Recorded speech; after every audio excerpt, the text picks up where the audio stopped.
This is a 1995 Ford Ranger XLT. It's a 2.3 liters engine right here, as you can see right there. And I'm replacing the thermostat for it. To replace the thermostat on this, it's easy, and it's also the same procedure for the Mazda B2300 or B2300, the truck that looks just like the Ford Ranger right here. But to replace it is not that hard. You just remove this fan shroud right here in front of the radiator. Remove that. You don't need to remove the fan. It's better to remove the fan, but you don't have to. I didn't have to do that.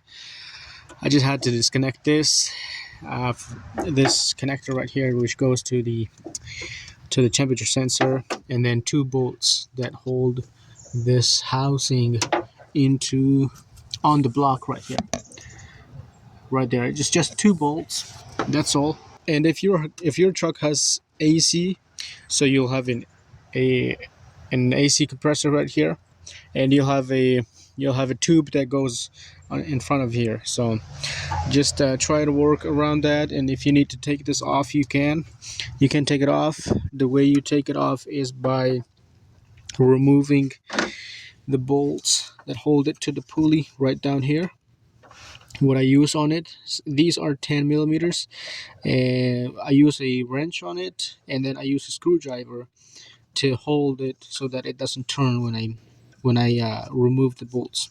What I do is I just put it in between one bolt like this, and then I remove one bolt. Same thing with the other, and so on. Obviously, you have to take off the serpentine belt. There is the tensioner for the serpentine belt down here. You see this right here. That hole is where the ratchet will go in. You can use an extension so that you can get the ratchet out here, but you don't need to use an extension.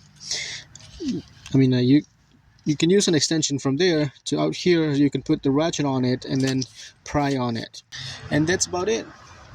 You don't have to remove the holes here with this, but it's always better to get it out so it's free, so that you have more room to work on it. New thermostat, old thermostat, which came out of here, that goes in there. This will solve the problem that I'm having with heater, because this stays open. This will not stay open. When you get your thermostat, make sure that it fits in here. It fits snug. It's not just wiggling in this here, because if it does, then it might not seal. So make sure that it does fit in here. It doesn't.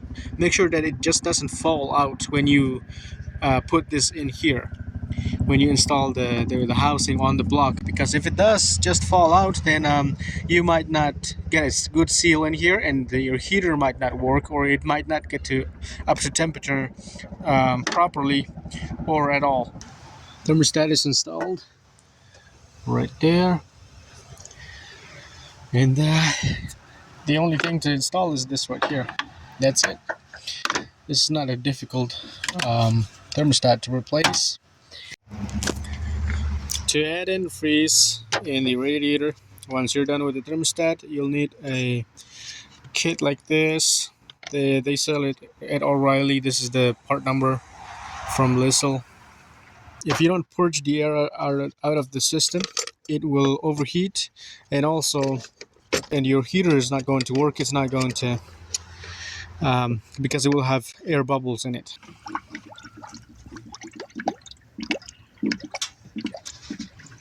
There's the air coming out of it. You don't need to take it off when, in fact, you have to leave it on when you start the truck.